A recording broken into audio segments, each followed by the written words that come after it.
महाभारत कहानी आपने जब सुना होगा तो उसमें एक नाम सुना होगा जिसको हम बोलते हैं कर्ण। क्या बोलते हैं? कर्ण। अगर कर्ण की बात करें ना तो ये किसके पुत्र थे? ये कुंती के पुत्र थे। किसके पुत्र थे?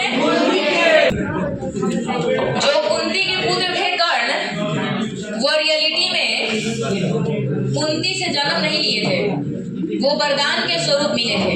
ठीक है, जैसे पहले के टाइम में क्या होता था ना कि आशीर्वाद वरदान शराब बहुत लगता था, लेकिन आजकल के टाइमिंग में ये सब नहीं लगता है। अगर आज के टाइमिंग में भी आशीर्वाद और वरदान और शराब लगता है ना तो सब कोई के माई बोलती है कि आईएएस बन जाएगा, एक बारी आशीर्वादें दे देती। अब पड़ोसा वाला के पड़ोसी वाला जो है उसको यही बोलते कि नदिया मर जाए, तो सब मरिए थे पड़ोसी का। आजकल के टाइम में आशीर्वाद शराब नहीं लग रही, बहुत अच्छा बात है। कुंती थी, वो भगवान सूर्य की बहुत बड़ी भक्त थी और भगवान सूर्य की क्या करती थी? पूजा करती थी। तो भगवान सूर्य की पूजा करती थी तो उनको एक बात का डाउट था कि भाई भगवान सूर्य की पूजा तो करते हैं, क्या सच में इनमें शक्ति है? क्या सच में हम मांगेंगे तो हमारा वरदान दे देंगे? क्या हमारा पूजा बढ़िया है? सोच रही थी कि भाई फिर दिमाग में बात हम एक काम करते हैं, मांग ही लेते हैं, एक दिन मांग के देखते हैं। और वरदान ये मांगा, देखिए मांगना कुछ और चाहते थे लेकिन मांगा गया कुछ और। इससे होता है ना कि हम बोलना कुछ और चाहते हैं, बोला जाता है कुछ और। बोलना था कि हे सूर्य भगवान, मुझे आप ही के तरह मतलब कि शौर्यवान, वीर्यवान, धैर्यवान जितना है सब भगवान पुत्र दीजिएगा। लेकिन बोला गया क्या? दीजिए, ये बोला गया। अब सूर्य भगवान भाई हमरा के देख लो चैलेंज कर रही है, पूजा कर रही है, इसका मतलब चैलेंज करोगी? चैलेंज कर रही है। अब सूर्य भगवान क्या किए? एकदम पूरा एकदम हड़काते गड़ाते सूर्य एकदम, और उसकी इच्छा पूरा करने के लिए ऊपर से एकदम, और सूर्य भगवान का पुत्र क्या किए? दे दिए। तो अब उस सोची नहीं कि वो सोचने लगी भाई साहब की शादी तो हुआ नहीं है और ये बच्चा लेके वो जाएगी कहाँ? भाई समाज में बहुत तिरस्कार होगा। तो उस डर से अब जब देखिए जब पुत्र जन्म लिया था, जब पुत्र मिला था तो उसके ना उसमें मतलब शरीर उसका पूरी तरह एकदम चमक रहा था। सूर्य का भाई बेटा था, सूर्य ऐसे ही चमकते हैं। तो उसके शरीर में ना अथु लगा हुआ था, क्या बोलते हैं, कुछ अलग तरह का विशेष कपड़ा लगा हुआ था जिसको हम क्या बोलते हैं? कवच बोलते हैं। क्या बोलते हैं?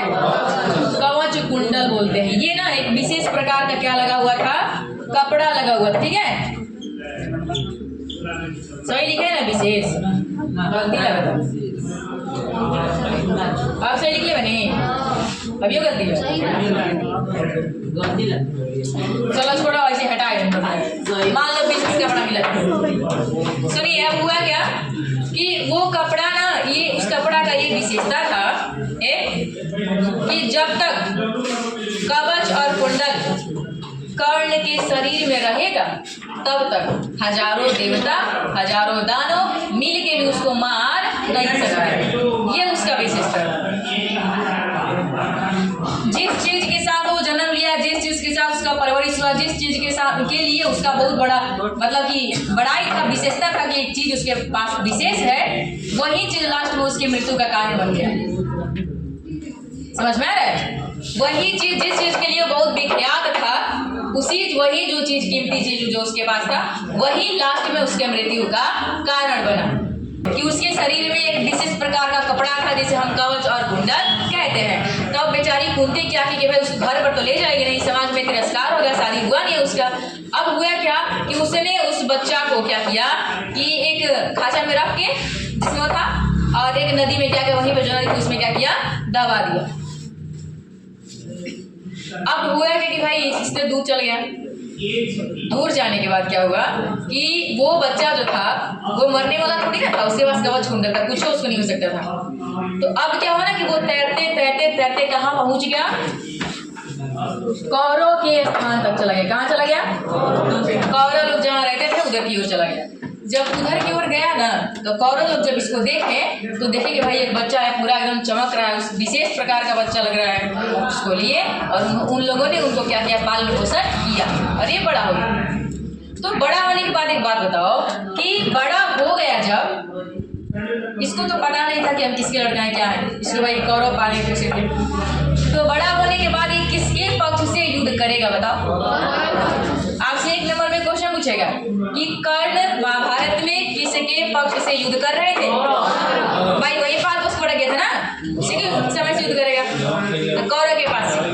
अब सुनिए आगे, ये कहानी था इनका। अब कहानी में चलता है ना कि ये कहानी दिया क्यों है आपके पास। एक चीज लिखा हुआ है, क्या लिखा हुआ है? दान वीरता। सुनिए, कर्ण का एक और खास विशेषता था, और वो विशेषता ये था कि कर्ण से कोई अगर कुछ भी मांग ले, खास करके टाइम पूजा करते हुए, जब ये पूजा करते थे उस टाइम पे अगर कोई इनसे कुछ मांग लेता था और ये कह देते थे कि हम देंगे, तो देना ही पड़ेगा। मतलब ये बहुत बड़े दानी थे, इनका बोला हुआ बात ना कभी खाली नहीं जाता था। अब हुआ क्या ना कि कौरव के पक्ष से लड़ाई कर रहे थे और बगल के पक्ष से अर्जुन लोग थे, कृष्ण थे, अर्जुन थे, ये सब थे, पांडव लोग थे। जब लास्ट में अर्जुन मराने लगे, ऐसा लगा ना कि अर्जुन अब मरा जाएंगे, तो इंद्र भगवान सोचे कि भाई अर्जुन तो मरा जाएगा, अच्छी बात नहीं है, कौरव भाई गलत काम कर रहे थे। अब उसी के पक्ष से कर्ण साथ दे रहा था, कर्ण मरा नहीं सकता था। तो यही था कि तो कर्ण बचेगा कि तो अर्जुन बचेगा, दो ही चीज था, या तो अर्जुन बचेगा या फिर कौन बचेगा? कर्ण बचेगा। तो इन लोगों को पता चला कि भाई इसके पास से कवच कुंडल अगर वो निकल जाएगा ना, इसको हम लोग मार सकते हैं, यही है जो इसका रक्षा करता है। अब क्या किया गया कि इंद्र ने थोड़ा विचार किया और श्री कृष्ण थे जो पांडव की तरफ से थे, उन्होंने भी आइडिया दिया कि ये काम करो, जाओ। अब कर्ण का एक होना विशेषता है कि पूजा करते टाइम कुछ मांग लेगा ना तो दे देता है। जाओ एक काम करना कि उससे मांग लेना, उससे कवच कुंडल मांग लेना और दे देगा, मना नहीं करेगा। तो इंद्र कहा कि ठीक है जाते हैं। इंद्र गए थे किस चीज का भेष धारण करके? किस चीज का? पंडित का माने कि शक्र का। साधु बोल सकते हैं। इंद्र साधु का भेष बदल के कर्ण के पास जाते हैं। कर्ण बेचारे उस टाइम पूजा कर रहे थे। इंद्र साधु पर कहते जो बोले, हे कर्ण सुनते हो, हम तुमसे महान भिक्षा मांगने के लिए आए। दूसरा कर्ण बोल रहे, क्या बोल रहे सुनिए, दृढ़ प्रीतो अस्मि भगवन् कर्णो भवन्तं न महागुरु। उन्होंने कहा कि मैं बहुत दृढ़ प्रतिज्ञा वाला हूँ भगवान, सबसे पहले मैं आपको नमस्कार करता हूँ। यानी कर्ण के पास संस्कार बहुत ज्यादा थे। इन्होंने कहा कि देखिए मैं बहुत दृढ़ प्रतिज्ञा वाला हूँ और एक बार जो बोल देता हूँ वो एकदम करता हूँ, आपको जो भी लेना है वो हम देंगे, लेकिन सबसे पहले हम क्या करते हैं, आपको नमस्कार करते हैं, आप मेरे को आशीर्वाद दीजिए। आगे क्या बोलते हैं सुनिए। शक्र सोचते हैं मन में, इसको आशीर्वाद हम क्या दें, क्योंकि भाई इसको मारने के लिए कवच कुंडल हम लेने जा रहे हैं, इसको बोल देंगे कि क्या बोलते हैं, होता है ना जीने के लिए आशीर्वाद दिया जाता है, दीर्घायु भवेति, ऐसे बोल देंगे दीर्घायु भव, तो ये तो मतलब लेने के बाद हमारा आशीर्वाद लग जाएगा, नहीं मरेगा, तो आशीर्वाद इसको क्या देंगे। अगर आशीर्वाद नहीं देंगे तो हमको बेवकूफ समझेगा कि साधु हो के आशीर्वाद नहीं दे रहा है। तो ये बातें उसके माइंड में कंफ्यूजन चल रहा था। अब उसने किया क्या,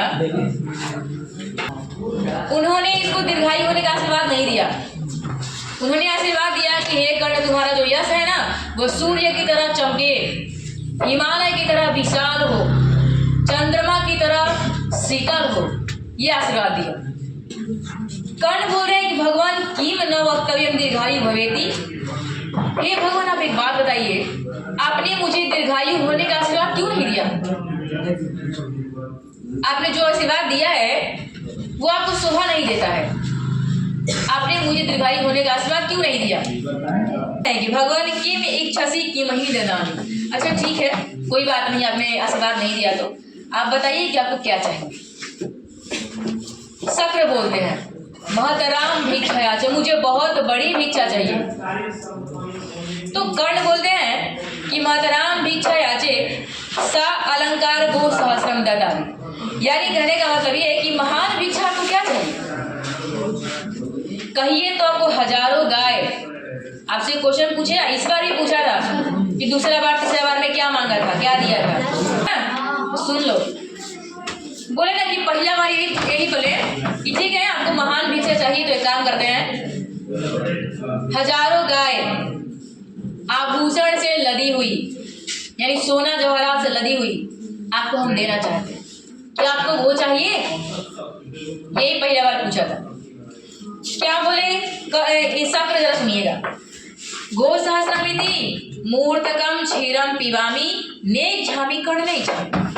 उन्होंने कहा कि गाय, इतना गाय हम लेके क्या करेंगे, हम तो बहुत कम दूध पीते हैं, हम तो साधु हैं, हमको गायों से क्या मतलब, हमको आभूषण से क्या मतलब है, नहीं चाहिए कर्ण, नहीं चाहिए। इतना बोले, पहला ऑप्शन खत्म हो गया। कर्ण मन में सोच रहे कि भाई क्या चाहिए इसको वास्तव में। फिर बोले, क्या बोले सुनिए, बोले अश्वमिति बहु सहस्रम वाजिनाम ते ददामि। ठीक है, देखिए पहले के टाइम में ना हाथी और घोड़ा का बहुत महत्व था, बहुत ज्यादा वैल्यू था। इन्होंने कहा कि मैं आपको ना 1000 घोड़ा दान में दे सकता हूँ, क्या आपको वो चाहिए? शक्र क्या बोले कह रहे हैं, अश्वमिति मुहूर्तकम आरोहामि नेक झामी कर्ण नेक झामी। घोड़ा, घोड़ा क्या करेंगे हम बहुत कम सवारी करते हैं, हम सवारी करते ही नहीं, हम साधु हैं, बुढ़ा गए हैं, अब क्या सवारी करेंगे? नहीं चाहिए कर्ण, नहीं चाहिए। यानी कि ये बता नहीं रहे थे, कर्ण को खुद से गेस करना था कि क्या इनको चाहिए। 2 ऑप्शन खत्म हो गया। तीसरा ऑप्शन क्या पूछते हैं सुनिए, कहते हैं कि ठीक है, तीसरा सुनिए, नहीं चाहिए तो कह रहे कि वारुणानामिकम वृंदमपि ते ददामि, मैं आपको 1000 हाथी दान में दे सकता हूँ, क्या आपको हाथी चाहिए? चाहिए तो बोलिए। ये क्या बोले, गजमिति मुहूर्तकम आरोहयामि नेक झामी कर्ण नेक झामी। उन्होंने कहा हाथी, हाथी घोड़ा ये सब लेके हम क्या करेंगे, हम सवारी तो करते नहीं हैं, नहीं चाहिए कर्ण, नहीं चाहिए। 3 को खत्म हुआ ना। चौथा सुनते हैं, चौथा यहाँ से पूछा था, इस बार एग्जाम में पूछा था कि चौथा बार क्या देना चाहते थे। देखिए 4 में पूछ रहे हैं, ठीक है नहीं चाहिए तो आगे सुनिए, अपर्याप्त कनकम ददामि। कहा कि ठीक है, आपको अगर गाय नहीं चाहिए, आपको अगर घोड़ा नहीं चाहिए, आपको अगर हाथी नहीं चाहिए, तो मैं आपको अपर्याप्त सोना दूंगा। अपर्याप्त सोना खत्म नहीं होगा, क्या आपको वो चाहिए? भाई इसको समझ में नहीं आ रहा था कि उसको क्या चाहिए, समझना चाहिए ना। बताओ इतना बोला बन रहा था, सामने वाले की बात समझना चाहिए। वो कहा शक्र की नहीं चाहिए, कर्ण नहीं चाहिए, ये नहीं जितवा पृथ्वी में ददामि। ठीक है, अगर आपको ये नहीं चाहिए तो मैं कर्ण पूरा पृथ्वी जीत कर आपको दान में दे सकता हूँ, क्या मुझे पूरा पृथ्वी जीत देंगे हम, इतना उसके पास समझते, पूरा पृथ्वी जीत लेंगे और आपको दान कर देनी चाहिए। पृथ्व्याम किम करी समय ने कहा, पृथ्वी का क्या करेंगे, अचार डालेंगे हम, नहीं चाहिए कर्ण, नहीं चाहिए। तेन अग्नि अष्टफलम ददामि। सुनिए, अग्नि अष्टफलम कहने का मतलब ये है कि अग्नि के 8 फल, यानी इनको वरदान मिला हुआ था। इन्होंने कहा कि अगर आपको वो चाहिए तो हम वो भी क्या कर सकते हैं, दे सकते हैं। तो इन्होंने कहा नहीं चाहिए कर्ण, नहीं चाहिए। अभी वैसे टिके हुए थे, कान बोला ठीक है, आगे सुनो, दे रही मच्छिरो ददामि। मच्छिरो माने मछली नहीं होता है, मच्छिरो माने कपाल होता है, सर सर धड़ धड़ से काट। इन्होंने कहा कि ठीक है, अब तो भाई मेरे पास कोई ऑप्शन बचा नहीं है, एक ऑप्शन है मेरे पास, अगर आपको चाहिए तो बताइए। बोले बोलो क्या चाहिए, सोच रहे हो अब बोल दे, अब तो बोल दे हमारा ला, बोले नहीं रहा। ये बोले कि देखो एक ही मेरे पास चीज है और मैं पूरा ऑप्शन आपको दे चुका हूँ, जो ही मेरे पास था, सिर्फ मेरे पास एक चीज है, मेरा शरीर, मेरा जान। हम आपको अपना सर धड़ से अलग करके आपके चरण में चढ़ा सकते हैं, क्या आपको वो चाहिए? ठीक है, बोले अभी हाँ अभी अच्छी हमको नहीं चाहिए, बिल्कुल नहीं चाहिए। ये क्या करेंगे हम, तो मेरा खोपड़ा लेके हम क्या करेंगे? नहीं चाहिए। खोपड़ा क्या करेंगे बताओ? ए सुनो, नभेतम प्रसीदतु भवान्। उन्होंने कहा कि नहीं अभी जाइए मत। मेरे पास एक और चीज है, सुनिए। ए सुनो, कर्ण को ना अब बातें पूरी तरह से क्लियर हो चुका था। अब समझ में आ गया था कि क्या कर रहे हैं, क्या मांगना चाहता है, क्योंकि अब सब कुछ वो ऑप्शन में दे चुके थे। सिर्फ एक चीज बाकी था, और क्या था वो? कवच कुंडल। अब लास्ट में ये बोले, क्या बोले कि मेरे पास एक और चीज है, ठहरिए मर्जी, जाइए मत। एक मेरे पास बहुत खास चीज है जिसको हम कवच कुंडल बोलते हैं। अगर आपको वो चाहिए तो बोलिए। इतना सुन के तो बेचारा इंद्र एकदम 5 फीट ऊपर नीचे कूदने लगा। हाँ, ये चाहिए करिए। कब से बताओ, कब से मतलब एकदम सांस रोक के रख ले कि आप बोल दे। हाँ, दिल गाड़े हो गया। अब क्या हुआ सुनिए, बोले हाँ यही चाहिए। तब तक क्या हुआ ना कि कर्ण अपना कवच कुंडल निकालने वाले थे, तब तक उनके बगल में थे खड़े, जिनको हम क्या बोलते हैं? आपसे पूछेगा कर्ण को ना कवच कुंडल देने से कौन रोका? सैराज बोले रुके। अंगराज, इनको अंगराज बोलते थे कर्ण को। ए सुनो, उन्हें कहा रुकिए, आपसे छल किया जा रहा है। कवच कुंडल लेने का मतलब है आपको मारने का साजिश किया जा रहा है। आप ऐसा मत करिए, मत दीजिए। कर्ण ने कहा कि नहीं। देखो, समय के साथ साथ बहुत बढ़िया से बढ़िया पेड़ भी खत्म हो जाता है, कमजोर हो जाता है। समय के साथ साथ बड़ी से बड़ी नदी तालाब भी सूख जाता है। समय के साथ साथ धन दौलत शिक्षा सब खत्म हो जाता है। लेकिन एक चीज है जो समय के साथ कभी खत्म नहीं होता है, और वो है दिया हुआ दान। क्या है? दिया हुआ दान। और अपने मन से हम जब बोल दिए हैं कि देंगे तो हमको देना पड़ेगा। कर्ण को ये सारी बातें समझ में आ चुकी थी कि उसको मारने के लिए ये सारा चीज किया जा रहा है, और इंद्र को भगवान कृष्ण ने ही भेजा है छल करके मारने के लिए। सब उसका समझ में आ चुका था। फिर उसने क्या किया, अपना कवच कुंडल निकाला और प्रेम से दान में क्या कर दिया? दे दिया।